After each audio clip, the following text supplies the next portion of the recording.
Yes, sir. Okay. So so far we have discussed about the exact solution of the Navier-Stokes equation for steady flows.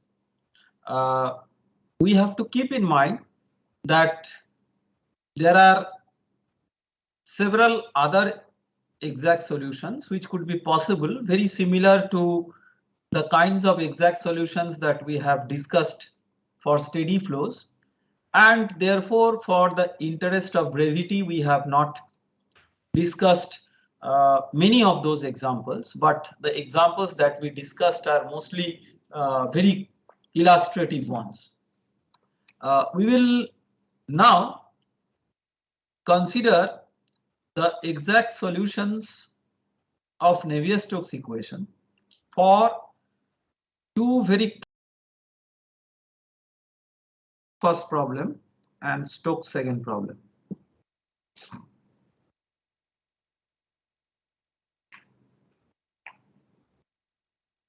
Stokes, as a remarkable scientist and a great mathematician in the entire domain of fluid mechanics and applied mathematics, presented two problems of extreme archival nature.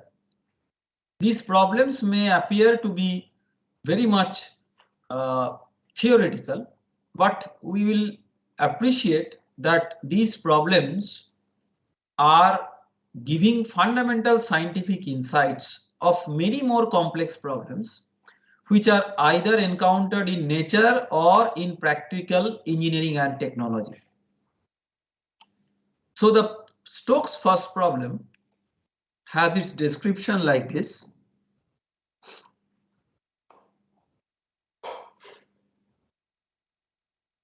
You have a flat plate uh, which on one side, not on both sides, which on one side is being occupied by uh, viscous fluid, and if you consider that one side to be by the coordinate y, whereas the x coordinate represents the axial direction, y will extend theoretically up to infinity, theoretically, because it is unbounded in the y direction. In practice, what is that infinity, that we will see. Now, this kind of problem is also a representative of something known as a semi-infinite problem. That means the now one side you have infinity or mathematically 0 to plus infinity, whereas on the other side, that is the minus infinity to 0, that is not belonging to the domain of interest here. So what is happening to the plate is that first of all, this plate, I mean the fluid which is there here is a Newtonian fluid of viscosity mu and density rho, and both of them are constants. So you can assume constant properties. It is open to atmosphere so that there is no pressure gradient in any direction. So because there is no force, the fluid will not move until and unless you force it to move. So to force the fluid to move, a sudden pull is applied to the plate, velocity u naught. So this is just a sudden pull. That means at t tends to 0 plus, that is at the initial condition, you have the condition u equal to u0 at y equal to 0. And quite clearly, because of the viscous interaction between the fluid and the plate, the fluid will also start moving. But the question is that will all the fluid up to y tends to infinity will move, or only a fluid layer up to certain value of y will move, and when they will move, how this movement will change with time. That is all. What is the physics that we want to gather by solving this problem? So to solve the problem, we will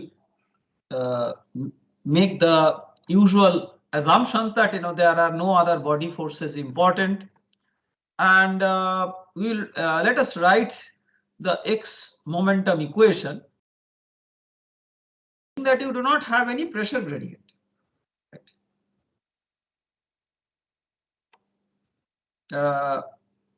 It is all open to atmosphere, and therefore if you write the Navier-Stokes equation, it's first of all a two-dimensional problem that we have to appreciate. Just like parallel plate problem, the width of the plate is much larger than the possibly the y value up to which the effect of the movement of the plate will be felt, so that the length scale along y governs the physics of the problem, not really the length scale along z or even x. So in that two-dimensional framework, we will write the x momentum, the Navier-Stokes equation along x.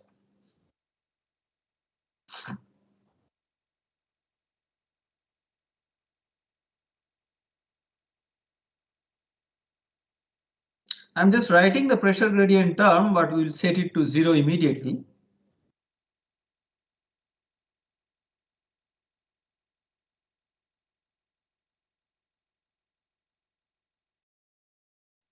Now we have to, first of all, we will set clearly this equal to 0. The second thing that we will consider is that the invariance along the x direction.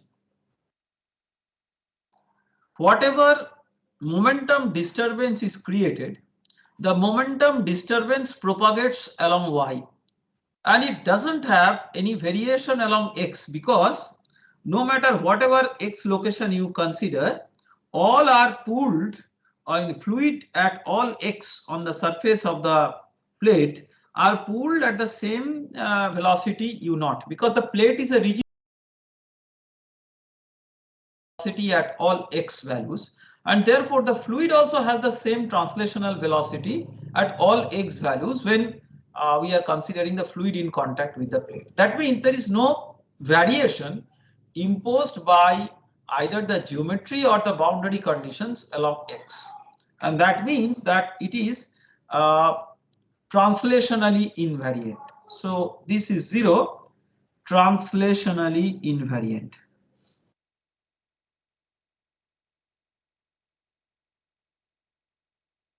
I will tell you something where students make mistake.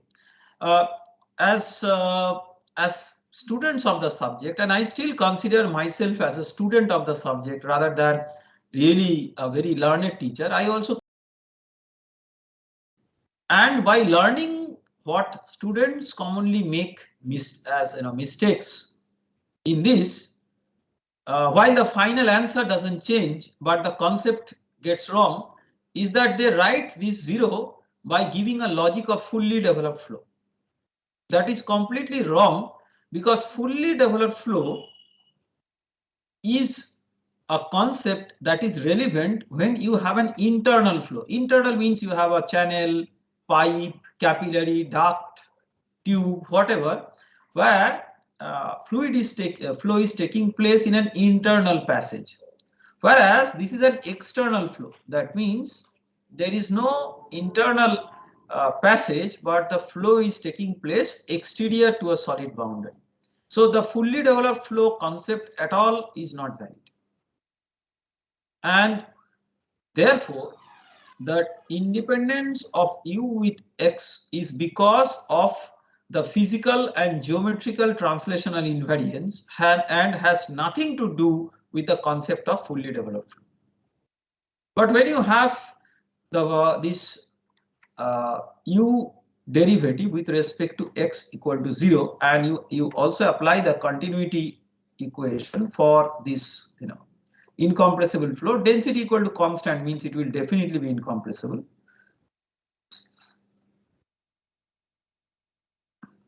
So you can now lead to this equal to 0, and this will therefore lead to v is not a function of y, and from no penetration at the wall, you have v is equal to 0 at y equal to 0. And because v is equal to 0 at y equal to 0, that is this, the wall, the fluid cannot penetrate through the plate where there is no hole, and therefore v is equal to 0 for all y, because v is not a function of y. So v is 0 means this term is gone, and because u is not a function of x, this term is also 0. So the governing equation boils down to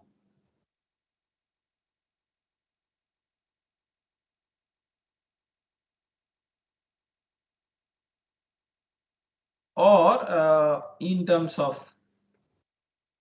this, you can write by using the kinematic viscosity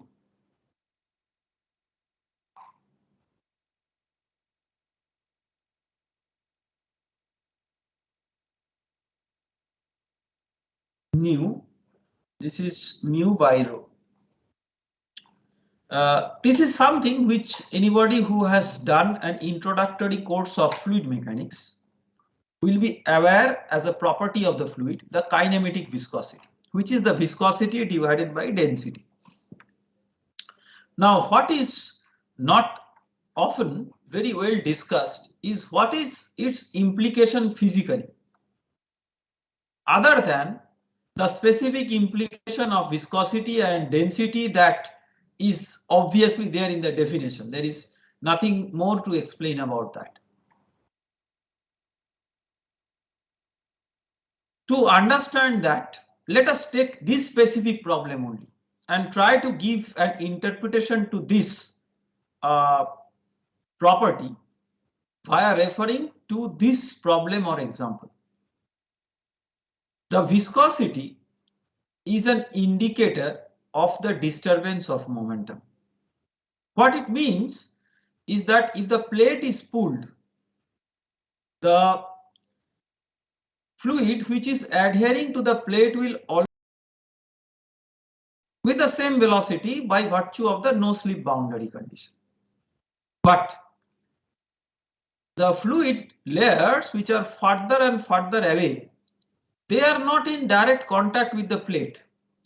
So how will they feel the effect of the plate? Because they will also move, may not be with the same speed as that of the plate, but even if they move at a lower speed, they will move by the influence of the plate only, because there is nothing else that is driving the fluid motion. So how the outer fluid, which is not directly in contact with the plate, is moving is by virtue of the fluid property viscosity, which in very simple terms acts like a messenger of momentum disturbance. Had there been no messenger of momentum disturbance, the fluid which is in contact with the plate might be dragged by the plate, but the other fluid will be completely ignorant about that effect. The very fact that the other fluid also understands this effect and responds to that is by virtue of the messenger of momentum disturbance, which is the property viscosity of the fluid. So viscosity, to tell in a very summarized manner, is related to momentum disturbance. This much we can say in very few words. This is the best way to describe it. That is related to momentum disturbance. Whereas density is what? See, density is related to mass, because density into volume is the mass. And we all know that mass is a measure of inertia. So when there is a fluid which perhaps is already at rest or already moving, by Newton's first law, something which is at rest continues, attempts to or tries to remain at rest, and something which is in some kind of motion, say uniform motion as an example, or whatever is the nature of the motion, it will try to retain that motion until and unless it is disturbed by some force. So the ability or tendency of any material to maintain its momentum is related to the mass and therefore is related to the density. Therefore, we can say that this is related to momentum sustenance.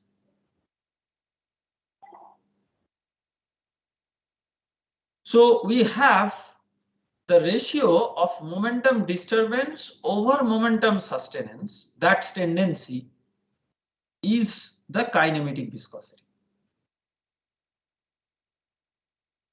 So whether the fluid is highly viscous is of course important, but it is more important that how much that viscous effect is translated to orchestrate a momentum disturbance. And that is also related to the natural sluggishness of the fluid in sustaining its momentum, because more the sustenance is, it may be rather difficult to change the momentum even if the viscosity is the same. Therefore, this relative capability of creating a momentum disturbance with respect to the sustenance is physically very important to translate the role of viscosity in a change in momentum. And that is what is reflected by the kinematic viscosity, which if you substitute appropriate units in this SI unit, it will be meter square per second. Very interestingly, this is also the unit of diffusivity of mass. Therefore, this in a way is also diffusivity, but instead of diffusivity of mass, it may be interpreted as diffusivity of momentum or simply momentum diffusivity. Now, with this little bit of physical introduction, let us try to see that how this physical introduction helps us to solve this problem mathematically.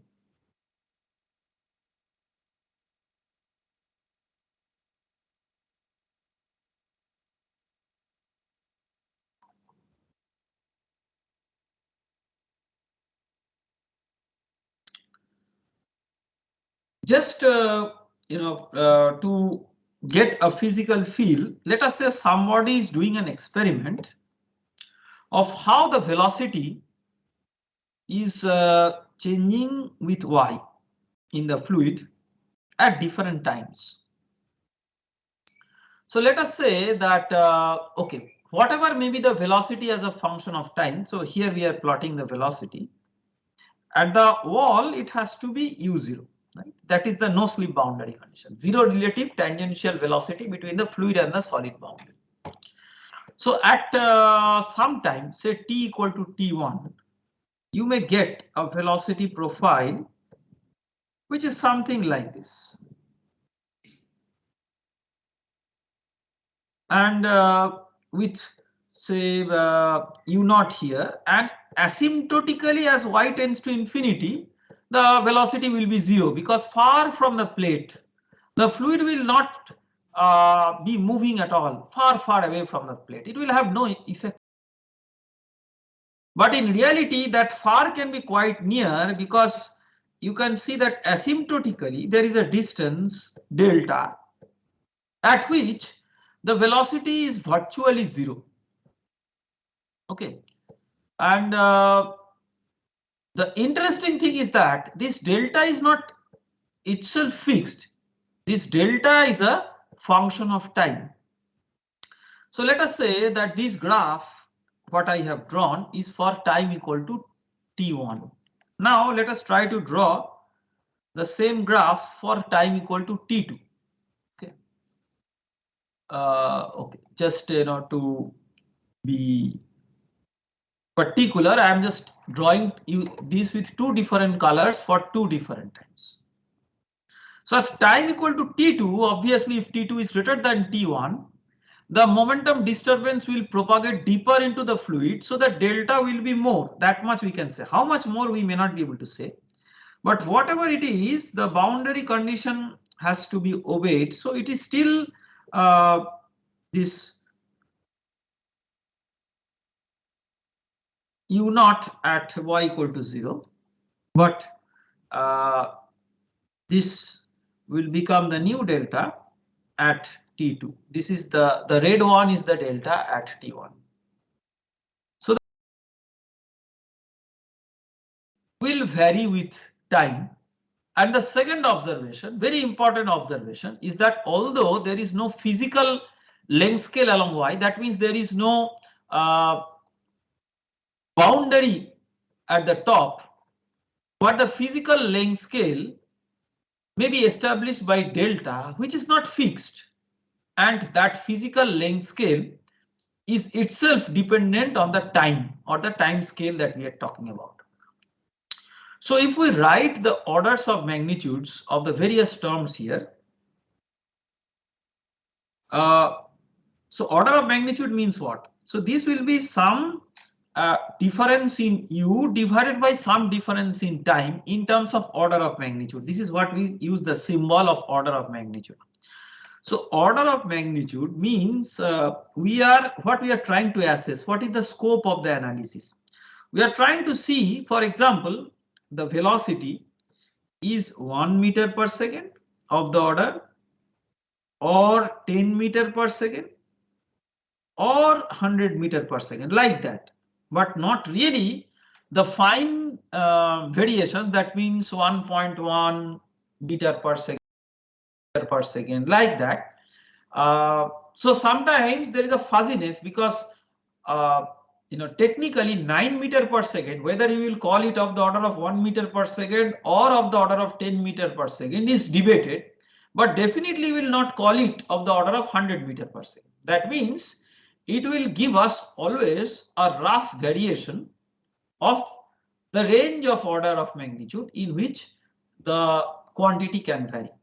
So that rough estimate can be obtained by simply using the difference rule. That is, this is as good as some delta u by delta t, right? So delta u in this physical example is u naught minus 0 at the far stream. So time scale, say ts, so which is t1, t2, etc., depending on what is the specific time. So to keep it open, I have just written as ts, which is the time scale. So here the order of magnitude, remember this is like d dy of du dy, or dou y of dou u dou y, whatever it is. So that means it is delta u by delta y divided by another delta y. So delta u by delta y square. So that means u naught by the length scale along y, that is delta square, where delta is itself a function of t. How? Because the order of magnitude of this is given by the term here, and the order of magnitude of this is like this, and these two terms balance. That is, physically the unsteady acceleration is related to the shear force, which is being active because of the viscosity as well as the velocity gradient. Viscosity is always there. Velocity gradient is created by the movement of the plate. So that gives rise to the shear force, and the shear force is giving rise to the unsteady component of acceleration. That is the physics of this problem.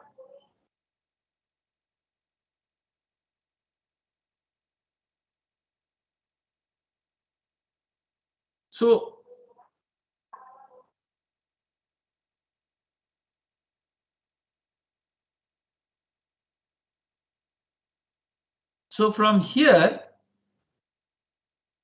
what we can see is that if these two are the same, their orders of magnitudes will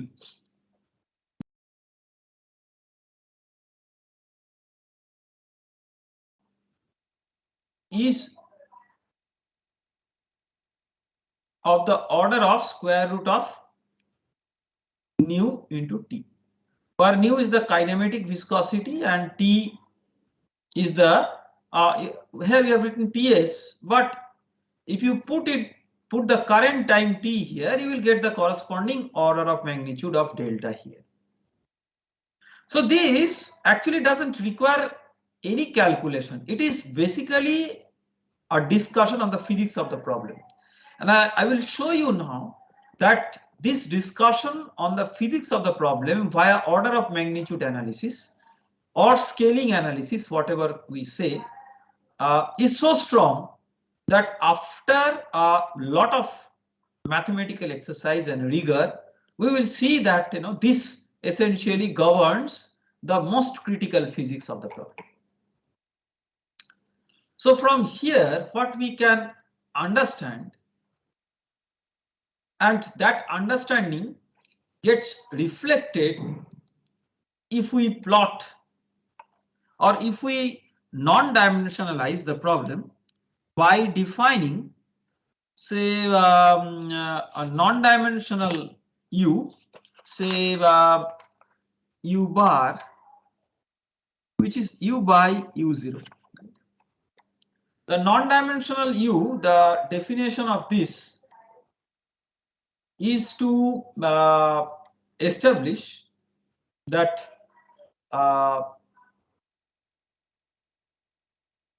it is normalized between 0 and 1.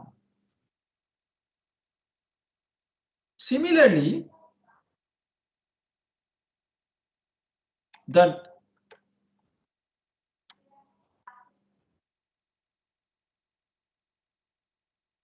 parameter y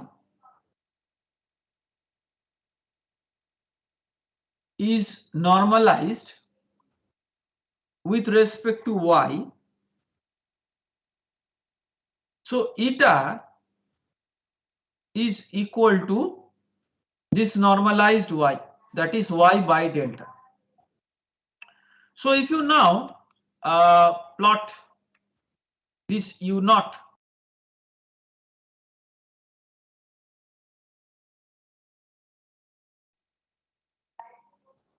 which is y by delta, then very remarkably all the experimental graphs, as I just showed you one set of graphs for different time, you will have different u, but if you normalize all like this and if you normalize all like this, you will see that there is a unique graph of if you make a plot of u versus eta. Experimentally this can be observed, and the reason for this observation is that the problem is a self-similar problem. Self-similar problem. Why? See, delta, even if you do not want to make use of exactly this mathematical relationship, we can at least say that delta is a function of time. So you can, in principle, write a separation of variable, which is one special form of separation of variable, which is called as a similarity transformation or stretching transformation.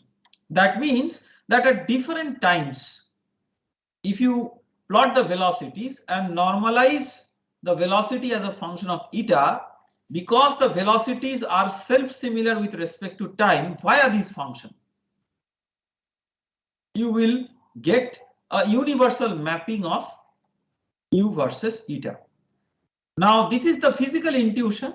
Whether the physical intuition is correct or not, we have to substitute this transformation. This is called a similarity transformation.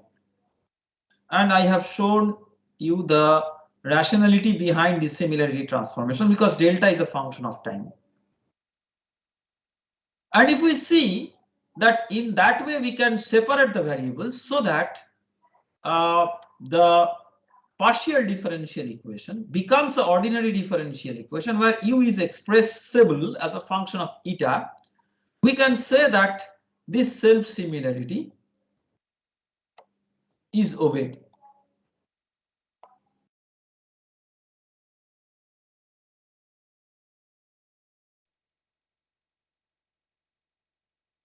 So to explore that, what we will do, and those of you who are from the mathematics background, I mean from your formal degree programs in mathematics, you will appreciate that no matter what transformation we call, this has an objective which is very clear to separate the variables y and time in a way that the partial differential equation becomes ordinary differential equation.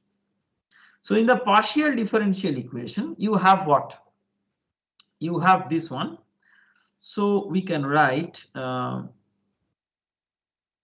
because u is a function of eta only. Remember, u is equal to u bar into u naught, and u naught is a constant. So u naught doesn't disturb anything except the definition. So du d eta, if we assume that it's function of a single variable eta, and this one. So we can write this as so eta is y into gt. So partial derivative of eta with respect to t is y into g dash t. Therefore, we can write this as du d eta into y into g dash. Because g is a function of t, g dash is also a function of t, so that t I am not writing. The other partial derivative is u differentiated with respect to y. So you have du d eta. So du d eta I am writing into partial derivative of eta with respect to y is simply g. And that means if you take the second order derivative with respect to y, so you'll have another d eta of this one into d eta dy. Right. So d eta dy is partial derivative, ordinary derivative.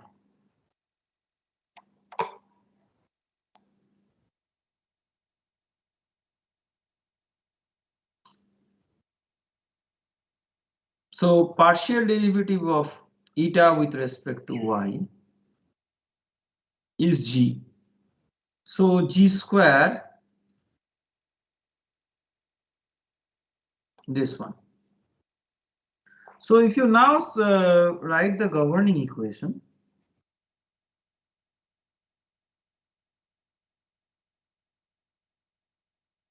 this will lead to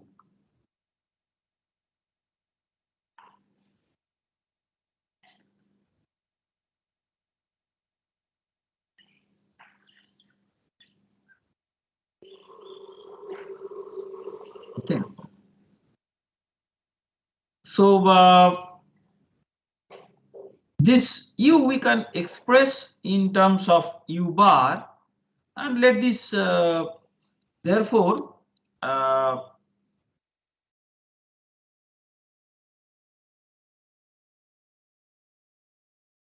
sides. So we can write, okay, before writing that, in place of y, see there is one y here. In place of this y, we can write eta by g from here. So we can write d2 u bar d eta 2. So I'm just converting u to u bar by multiplying u naught on both sides by eta d u bar d eta is equal to, in place of g dash, just for clarity we write dg dt divided by nu g cube. So why I have written it in this way is because it is quite apparent that the left hand side, this is a function of eta only. It's just a variable eta, and this is a function of time only. So function of eta only is equal to a function of time only, which implies each is equal to constant. These variables do not know each other. So if you just have two different variables and they are equal, that means after calculation, the variables themselves disappear. So accordingly, what we can do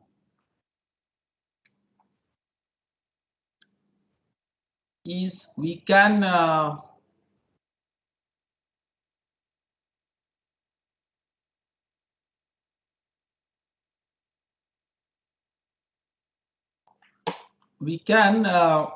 write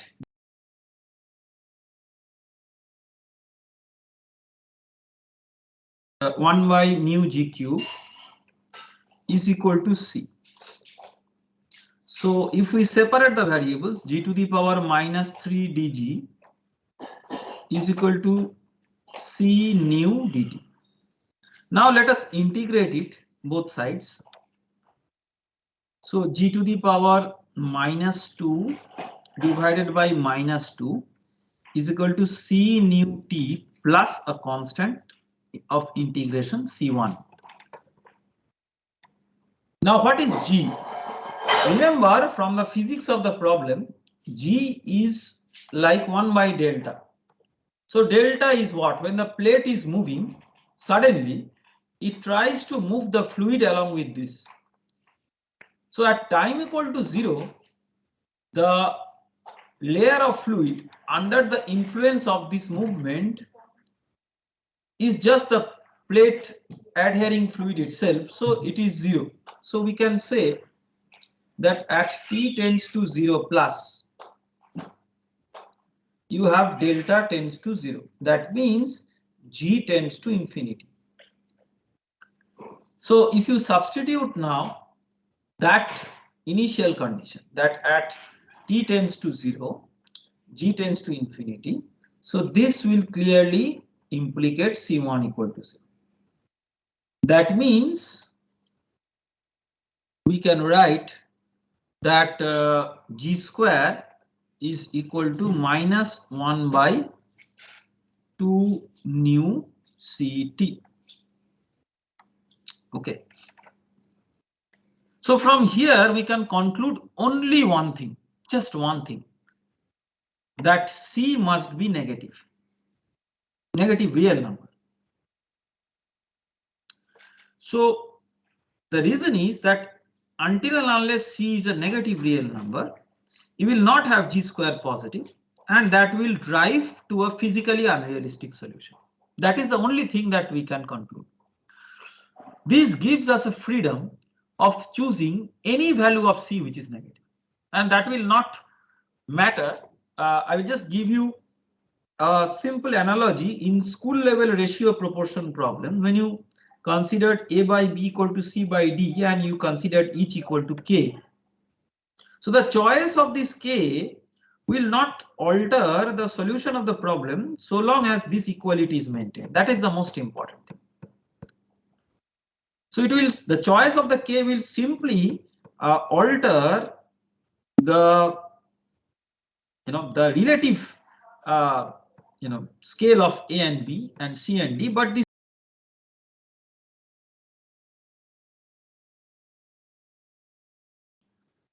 So what we will do is we will take a convenient negative real number. So we take an example C equal to -2. I mean, I will tell you the reason. I mean, you could have taken many values of C. One obvious choice would be C equal to -half as an example, where 2 will be cancelled. There could be several other examples. -2 is another example where it will, if you take the square root, 2 will come out. And that will be relevant once we integrate this equation, that 2 will be cancelled out. And that is why we take -2. There is no hard and fast choice. The same solution will be arrived at finally, no matter what value of C you take, but -2 will simplify the algebraic calculations. That is the objective. It is not a must. So I am just noting here, not a must. So once we know that we have taken that, so we will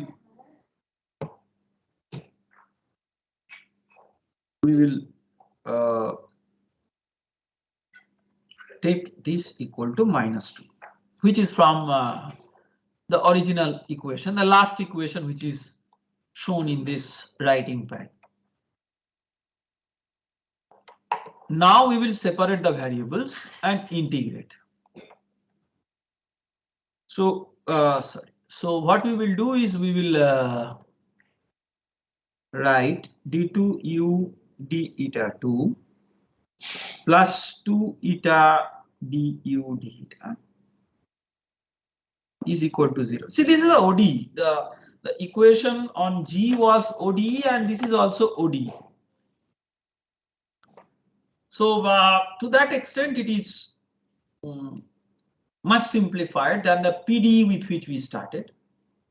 And this is in fact a very simple ODE. If you just use this very trivial substitution that du d eta is equal to some f.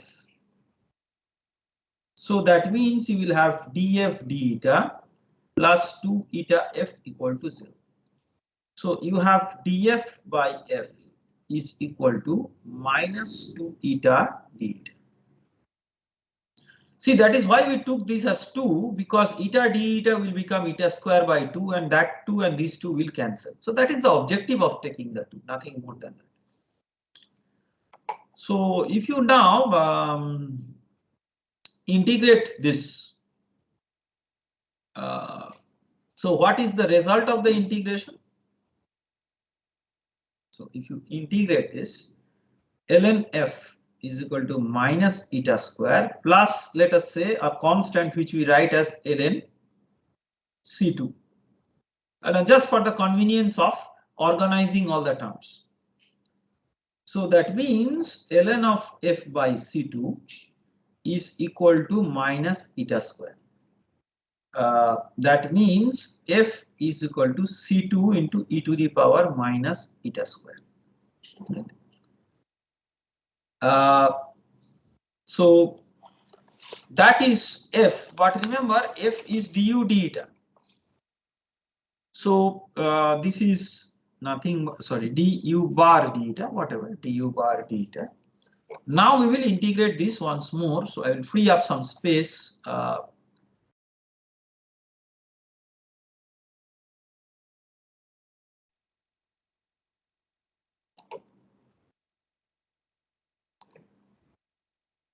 So as you integrate it once more, we will get from this one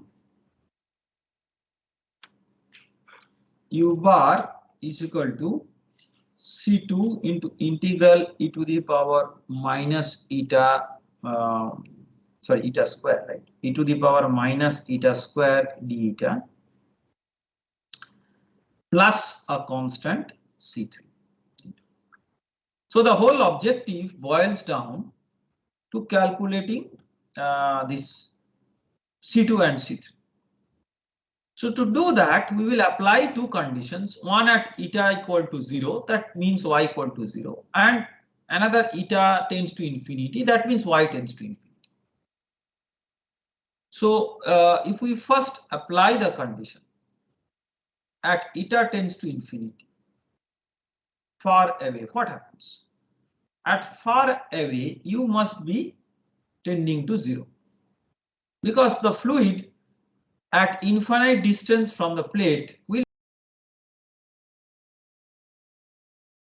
you substitute at eta tends to infinity, u equal to 0, that is one boundary condition. But before that, we will apply the other one, which is at the wall. So maybe let us put that as number 1. At eta tends to 0, that means at the wall, you have u equal to u0, that means u bar equal to 1. Right? This is no slip boundary condition. And the second one is the far stream boundary condition. So this no slip boundary condition, if you substitute, so eta u equal to 1, at eta tends to 0 means, so the lower limit is anyway 0 and upper limit is eta. So if you put eta equal to 0, then the upper limit is also 0.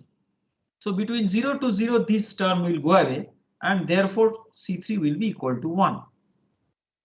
And this second boundary condition, when at eta tends to infinity, you have u tends to 0.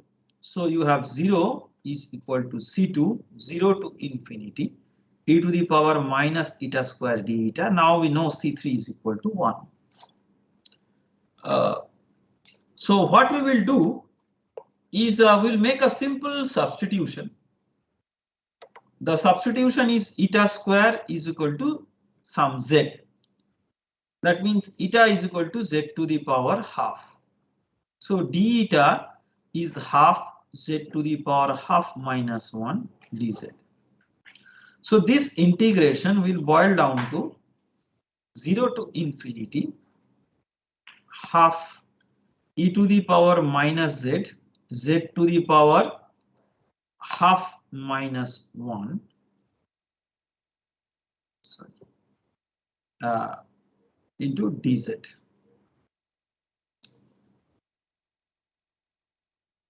Okay. So instead of this half, had it been n, some arbitrary n. So the definition 0 to infinity e to the power minus z into z to the power n minus 1 dz.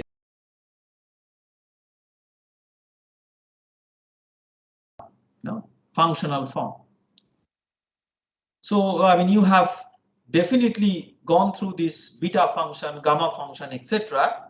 in some parts of your applied mathematics courses, either in your basic sciences or engineering, whatever you have studied. So by that simple, by that straightforward definition, this is nothing but gamma of half, gamma function of half, by substituting n equal to half. And if you refer to those mathematics, applied mathematics or engineering mathematics book, whatever, it is very straightforward to prove, and you can see the proof there, that gamma of half is root pi. That means what we can say from this equation is that C2 into root pi by 2 plus 1 equal to 0. That is, this equation is this boundary condition. So C2 is minus 2 by root pi. So we have got C1 and C2, and therefore, or C2 and C3, and therefore we can write the solution, the complete velocity field.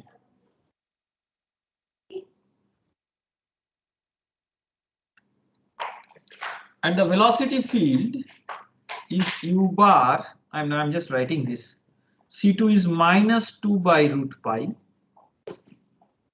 integral of 0 to infinity, 0 to eta, this way, e to the power minus, this is eta square, minus eta square d eta plus 1. Again, I mean, if you are familiar with the error function or the normal distribution in statistics, probability and statistics, this e to the power minus eta square d eta normalized by 2 by root pi is known as error function. And now if you make a plot of this, you will see this well known, Gaussian curve or normal curve of probability distribution. So this is exactly the same thing.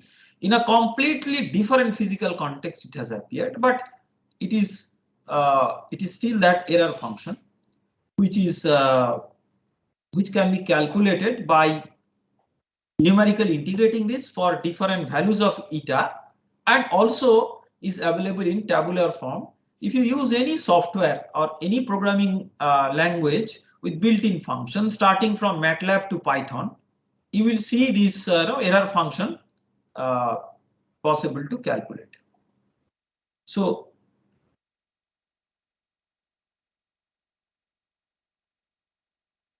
this is the solution that you are getting, and just to be elaborate, we can substitute the corresponding full forms. So eta was y by so y into gt. G was expression for gt. So g was this square root of 1 by square root of 2 nu minus 2 nu ct, and we took c equal to minus 2. So this becomes 2 coming out of the square root of nu t. Okay, so this is the solution to the problem, the Stokes first problem.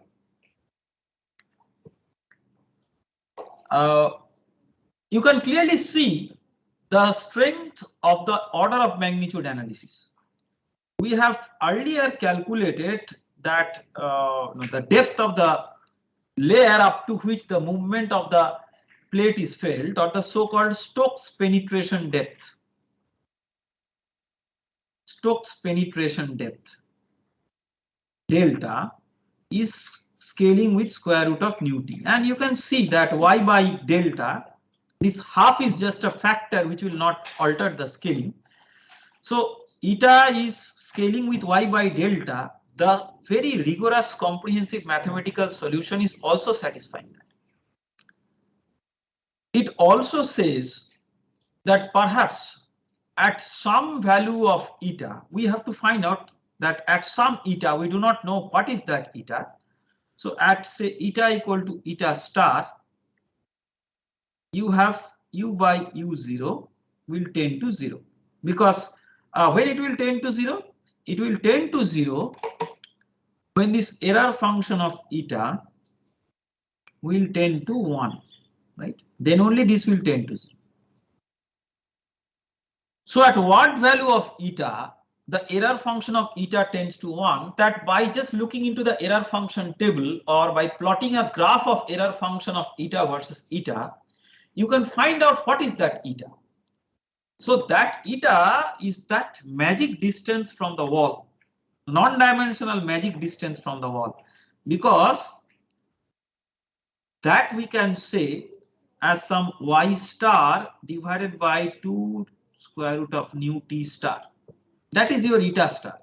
So for a given time, what is that y at which the velocity will be virtually 0? So at the wall it is u naught, but some y star, it will be virtually 0. And that y star you can calculate by setting error function of eta star equal to 1. So what will be the corresponding eta star and the corresponding y star for the time t star?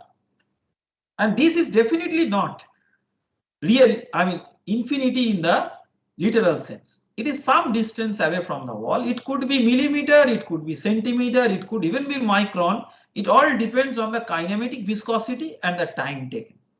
And therefore, a very interesting thing is that this problem we all started with only one plate moving. Right? You have a plate moving like this, and fluid is unbounded here. So if we now put another boundary where the distance between the two boundaries is always greater than this delta for all times of our analysis, then what happens is that if we plot the velocity, at all times the velocity will become 0 at before this plate is reached. And in that way, if this confinement itself doesn't induce any other effect like pressure gradient, etc., just in terms of velocity, there is no impact of this plate, although it is physically present. So semi-infinite or unboundedness does not necessarily has to be a geometrical unboundedness. It is simply that no matter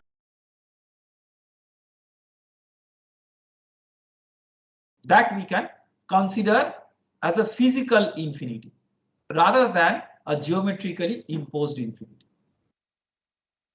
So these are some of the very interesting aspects of this extremely illustrative problem of Stokes' first problem.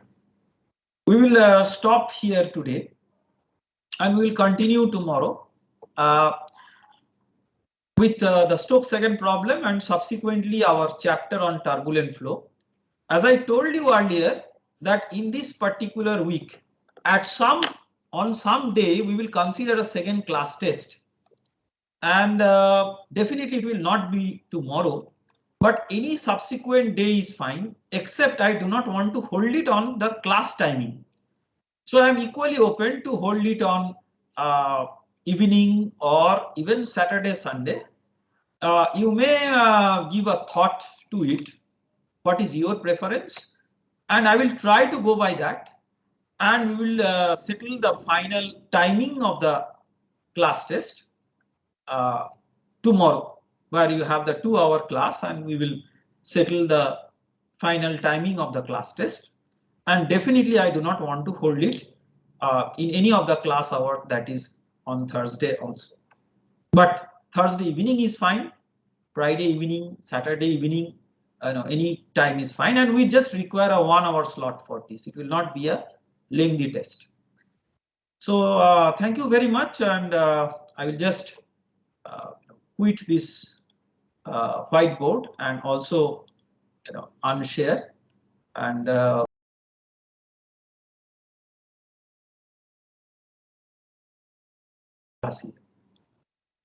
Sir, when will be the final exam for this? So final exam, we will perhaps have another, say, about max 2 weeks of class, including this week. So this week for sure, and next week also for sure. And we will try to wind it up by having the final exam very close to the time in which we have the final lecture. So I have not put up a very rigid bound here, because I will try to maximize the time, because every year we are given a deadline of submitting the grades. And as teachers, we must have at least enough time to look into your exam answers and fix up the grade. So that will take some time from us. So I need to optimize that and figure out. But be rest assured that depending on whatever is the deadline given to us for grade submission, whatever is the maximum stretchable time for for your exam, I will not hesitate to extend it up to that.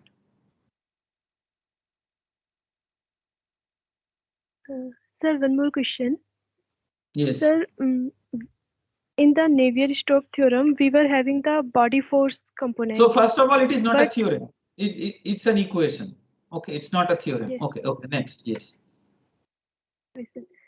But sir, when we are taking the x moment or y moment, that time we are neglecting that No, we are body not force. neglecting that. I mean, body force, whether it is not a question of neglecting. It's a question of, I mean, which body force is important for which problem. For example, you can say that Earth is under electromagnetic effect. So all fluids may have some electromagnetic effect and some body force may be there for that.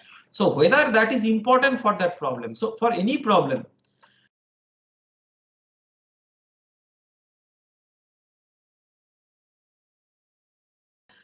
not for all problems, we consider gravity to be important. If you have a horizontal channel through which you have a pressure driven flow and the channel is not so wide that or so deep that gravity plays a role in changing the pressure distribution, we do not consider gravity to be important. But if the same channel is aligned with its axis vertical, gravity will be very important. In fact, it may solely drive the flow. So it is not the theorem or the equation. It is the physical situation that will let us know which body force is to be there or not, which has to be considered as either important or not. Okay, sir. Thank you, sir. Any other question? So if not, let us conclude this class and we will continue tomorrow. Thank you.